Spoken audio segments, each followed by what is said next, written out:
First it was just curiosity, and then it became compulsive.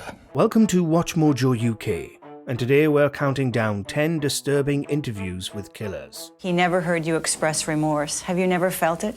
Remorse for what? You people have done everything in the world to me.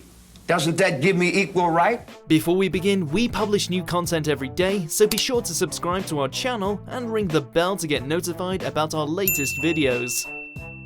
For this list, we'll be looking at the most uncomfortable and frightening interviews given by killers from Britain and the rest of the world. Number 10. Beverly Allett. Dubbed the Angel of Death, Beverly Allett caused the deaths of 4 patients while working on a children's ward in 1991.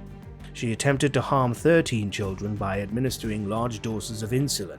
Everything points at you. I know everything points at me, but what can I do to say I didn't? I've told you I didn't do it, and I wouldn't dream of doing it to anybody. Why a patient if I hated somebody that much? She was convicted of murder, attempted murder, and grievous bodily harm. Allett was in her early 20s, female, and working in a responsible, caring profession. In these police interview tapes, her youth and apparent ordinariness are unnerving. Did you give that child anything? Not a thing. I don't think I even went in the room. I'm really going to sneak back on the ward and say, oh, here, I'll have a bit of this. Allett didn't fit the typical profile of a serial killer, and the public was shocked by the case. It's been suggested that Allett's actions were due to a disorder formerly known as Munchausen syndrome by proxy, now called fabricated or induced illness by carers.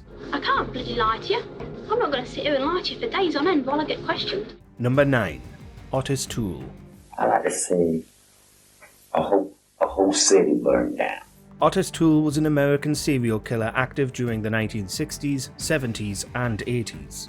After an abusive childhood, he became a drifter. Toole was a pyromaniac with a developmental disability and a suspected personality disorder. What do you prefer in life? Sex or fire? Well, I like both. He killed his first man at 14, was convicted for the murders of 6 men and women, and suspected for the murder of a 6-year-old boy. Alongside his partner Henry Lee Lucas, he claimed to have killed hundreds more. It's just like butchering a hog to see a cow. Ain't no difference. In this video footage, Toole gleefully delivers an account of his past crimes in disturbingly explicit detail. He smiles throughout the interview, and his maniacal laughter comes in unexpected bursts. Ain't nothing to it. Just like drinking a cup of coffee, smoking cigarette. Once you get into the habit, you do it more and more. It's a frightening and uncomfortable watch. Number 8. Charles Manson. He never heard you express remorse. Have you never felt it? Remorse for what? You people have done everything in the world to me. Doesn't that give me equal right? Californian cult leader Charles Manson was convicted of first-degree murder in 1969 after his followers killed 9 people, including the actress Sharon Tate. Maybe I should have killed 400 or 500 people, then I would have felt better. Then when I felt like I really offered society something. Manson's ideology encouraged race war and incited violent action, whether or not he directly ordered the murders. In 1987, he gave an interview from San Quentin prison. It's both disturbing and fascinating to see how Manson presents himself. If I wanted to kill somebody, I'd take this book and beat you to death with it, and I wouldn't feel a thing. It'd be just like walking to the drugstore. His persona switches from manic and unhinged to a composed, almost charming demeanor. The agitated Manson is unpleasant to watch, but the self-composed version is even more unnerving. Believe me, if I started murdering people, there'd be none of you left. The viewer catches a glimpse of the persuasive cult figure beneath the ravaged outer appearance, and it's a chilling contrast. Number 7. Dennis Nilsen. This Scottish serial killer is known to have murdered at least 12 young men and boys after luring them to his flat in Muswell Hill, London. Come the summer, it got hot, and I knew it would be a smell problem. Yes. But I thought, well, I'm going to have to deal with the smell problem.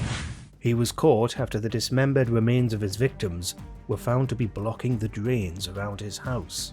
In a series of disturbing interviews broadcast in 1993, Nilsson calmly discusses his crimes. Funny enough, in a dead body, there's no blood spurts or anything like that. It congeals inside and forms part of the flesh in there and becomes like anything in a butcher's shop. His measured tone and detached manner are at odds with the grim details he relates. The killer describes the taking of human life in the cold, dispassionate way an ordinary person might approach a science experiment. The most exciting part of the little conundrum was when I lifted the body, carried it. It's an unnatural display and genuinely unsettling for the viewer. Number 6. Eileen Wuornos. How you're going to be, at 9:30 tomorrow morning? Are you prepared? I'm prepared.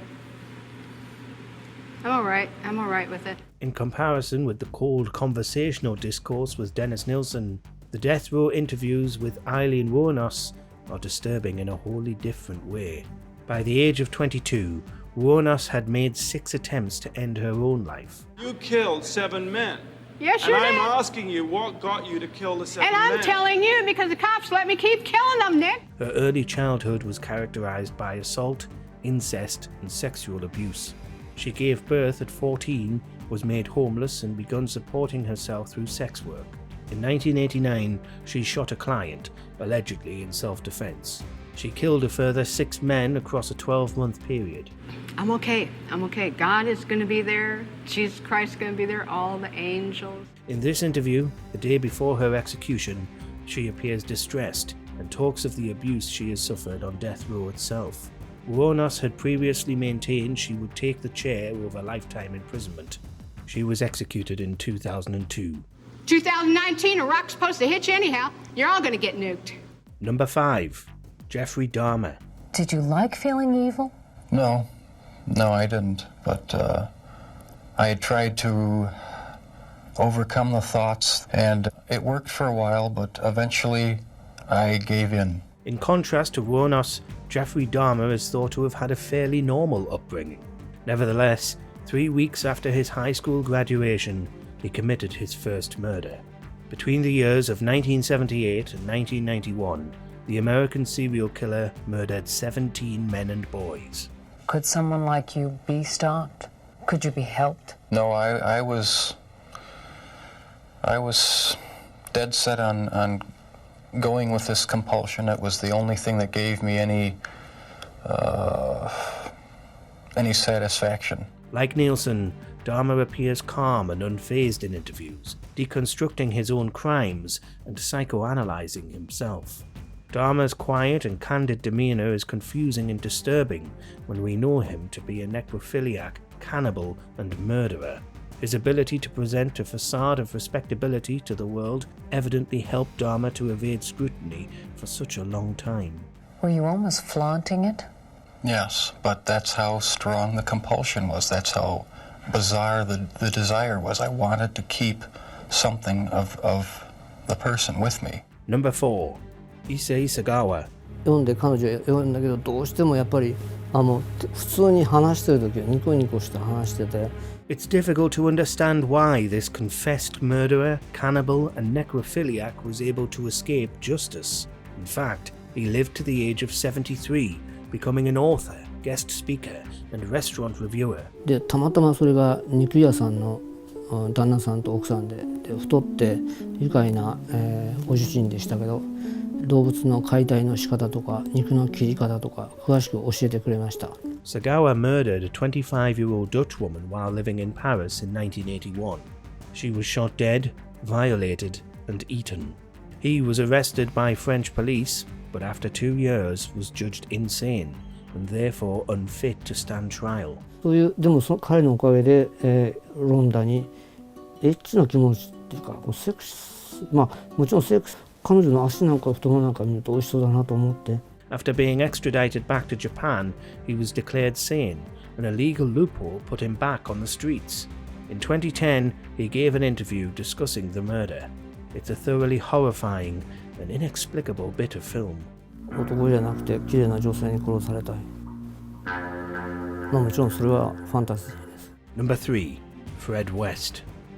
In 2001, Channel 5 broadcast a documentary about the murders committed by Fred and Rose West. The British couple were responsible for the deaths of at least 12 victims, including their own daughter. I looked around everywhere to try and find a knife or something. I mean, I looked at the axe. I had a chopped axe, and I mean, there's no way I could touch it. The documentary included previously unheard police tapes of a 1995 interview. During the recording, Fred West relays the macabre details of his crimes in matter-of-fact tone that starkly highlights the brutality of the acts. Where is this going to stop? You know, I've got to stop. I've got to give myself up. I've got to tell Rose so she can get somebody out. His facade of remorse and attempt to shift the blame are disingenuous and unconvincing. West liked to play games, changing his story and hinting at further undisclosed murders. I never felt so ill in all my life for a few seconds, a few minutes before I could get a grip of myself again. His interviews are disturbing and difficult to listen to, but not to be taken at face value. Number 2.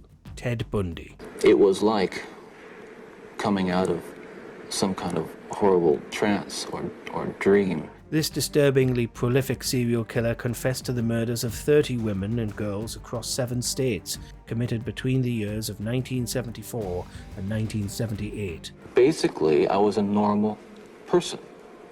I wasn't some guy hanging out at bars. Bundy was considered to be attractive and charismatic. However, knowledge of his crimes allows us to see through the calculated charm he projects in video interviews.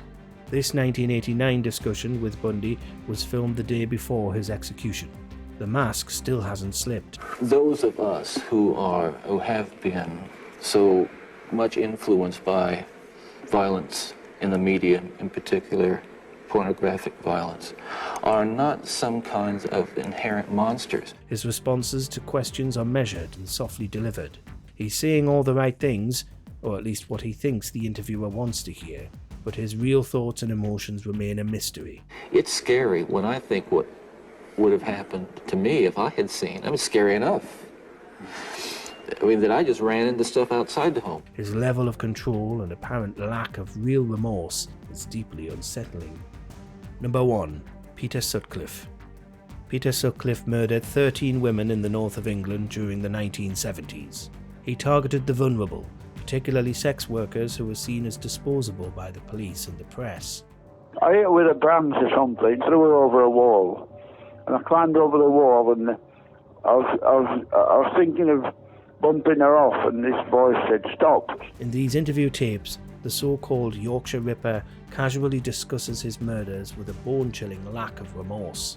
We expect misogyny from serial killers, but equally disturbing was the institutionalized sexism that undermined the case. In the tapes, Sutcliffe singles out one victim, a 16-year-old schoolgirl, as being in the wrong place at the wrong time. Did you have a lot of regrets when you killed Jane MacDonald, a 16-year-old? Yes, I did, yeah. She was in the wrong place at the wrong time. Mirroring his attitude, the police called her the first innocent victim. Press dubbed her the Ripper's first mistake. Sutcliffe was apprehended after 5 years, but the culture of victim blaming is yet to be eradicated. On the night you were arrested, were you going to attack the girl you was with? Of course I was, that was the whole point. Check out this other recent clip from WatchMojoUK and be sure to subscribe and ring the bell to be notified about our latest videos.